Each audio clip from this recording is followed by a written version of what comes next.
Gempa magnitudo 6,5 mengunjung. Gempa 6,3 magnitudo. Ketika bumi berguncang, manusia diuji. Dina, Dewi, cepat ke tenda B. Ada pasien, kondisi kritis. Siap, Bu. Tapi stok obat kita tinggal dikit. Bagaimana ini? Stok oksigen juga mulai menipis, Bu. Kita butuh bantuan cepat. Bu, maaf, Bu. Lagi medis tertahan di jalan karena jembatan putus. Cari alternatif lain. Lakukan yang terbaik. Baik, Bu. Tolong, anak saya pingsan. Tolong anak saya. Tenang, Bu. Tarik nafas. Dewi, oksigen cepat. Regulatornya rusak, Din. Kita pakai manual aja. Kenapa lama sekali? Tolong adik saya. Dia adik saya satu-satunya. Dalam kondisi bencana, semua serba terbatas.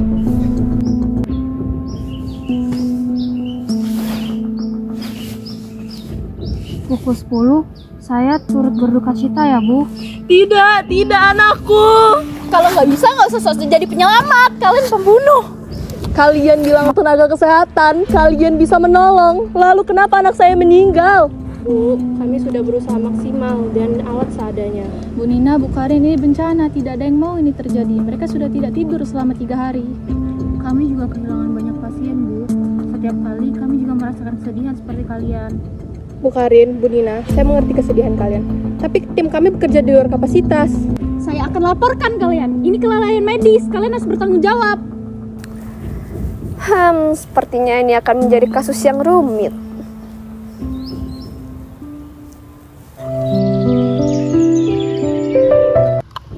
Bu Rani dan teman relawan lainnya, kita perlu bicara.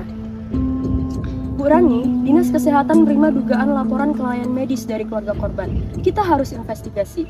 Bu Rika, dengan hormat, mereka bekerja tanpa henti 3 hari 3 malam.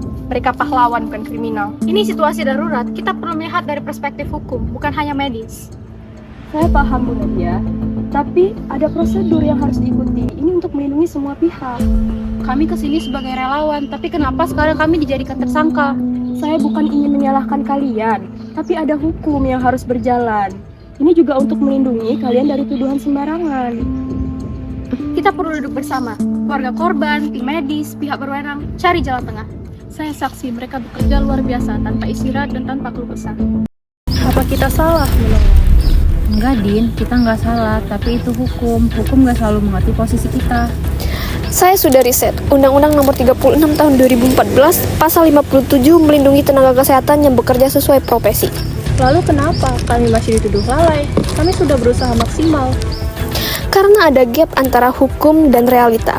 Pasal 75 bicara tanggung jawab tetapi tidak spesifik untuk kondisi darurat bencana. Jadi masalahnya itu ada pada interpretasi hukumnya ya? Benar, Undang-Undang Nomor 24 Tahun 2007 tentang penanggulangan bencana sebenarnya memberi perlindungan Pasal 26 ayat 1 dan Pasal 55. Tapi implementasinya masih lemah. Jadi kalian sebenarnya dilindungi hukum tapi belum kuat. Tepat sekali. Dan kode etik kedokteran dan keperawatan juga menekankan kewajiban untuk menolong dalam keadaan darurat. Tenang, saya dari BPBD akan menjelaskan. Tindakan kalian sudah sesuai dengan protokol darurat. Tapi kata Bu Rika harus ada investigasi. Itu prosedur, Dina, tapi saya akan pastikan kebenaran terungkap.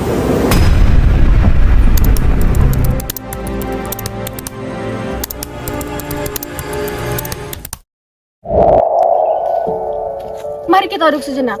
Bencana ini bukanlah kesalahan siapapun. Kita semua korban dan juga pejuang. Tapi saya kehilangan anak, itu tidak akan pernah tergantikan. Sudah, Bu, maafkan kami terlalu emosional kemarin. Hasil investigasi kami menunjukkan bahwa tim medis bekerja sesuai dengan standar darurat dengan keterbatasan ekstrim. Tidak ada kelalaian. Terima kasih, Bu Rika. Kami akan terus meningkatkan koordinasi.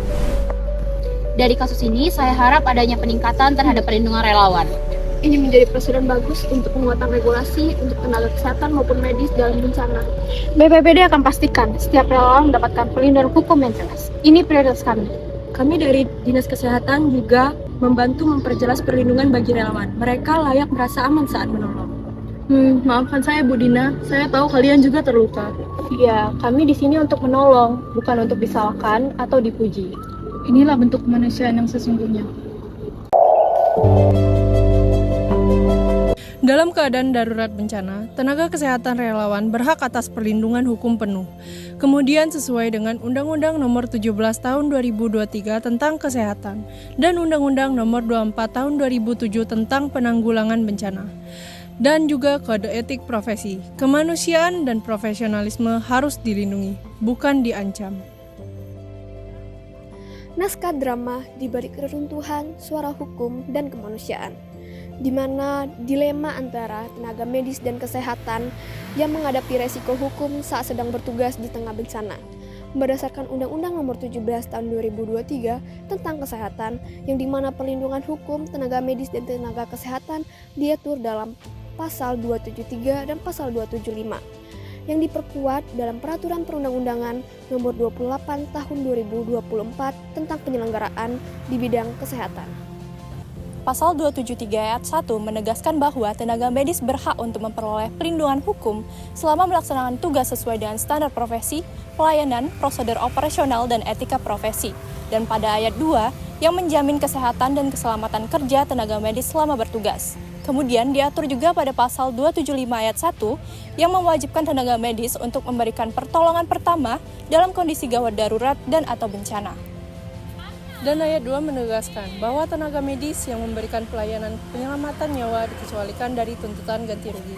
Sementara itu, Peraturan Pemerintah Nomor 28 Tahun 2024 memperjelas pelaksanaan perlindungan tersebut dengan pengaturan bantuan hukum, kompensasi risiko, dan dukungan administratif bagi tenaga kesehatan yang bertugas dalam kondisi darurat atau bencana. Jika dikaitkan dengan Kitab Undang-Undang Hukum Pidana atau KUHP, keluarga korban dapat menuduh tenaga kesehatan karena telah melakukan kelalaian. Sebagaimana telah disebutkan dalam pasal 359 KUHP, barang siapa karena kesalahannya membuat atau menyebabkan orang lain mati, maka akan dipenjara paling lama 5 tahun. Namun, asas kesalahan pada pasal tersebut tidak terpenuhi, karena tindakan tersebut dilakukan karena keadaan darurat. Dalam pasal 361 KUHP juga menjelaskan bahwasannya jika terjadi suatu kealpaan dalam menjalankan suatu tugas atau jabatan, maka pidananya dapat ditambah sepertiga.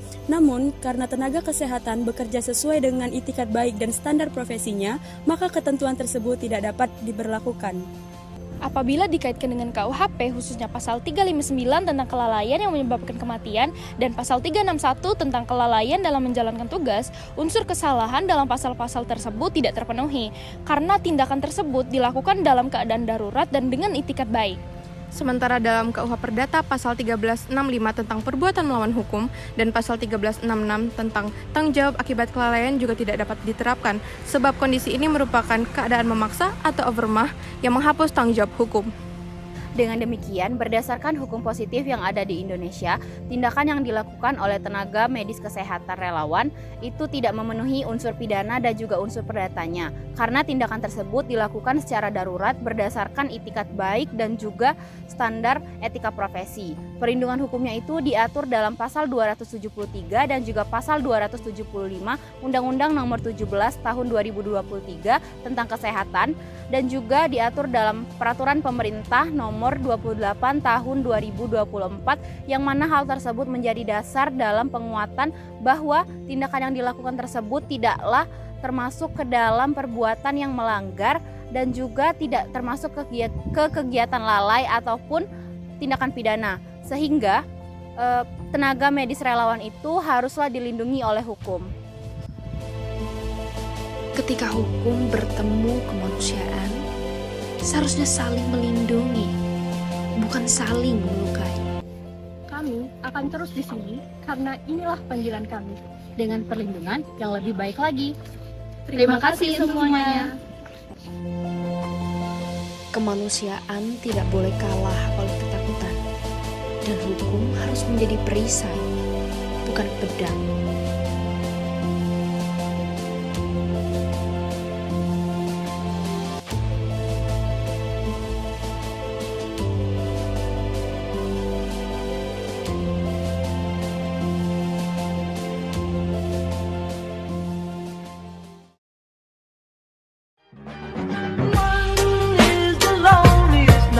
That you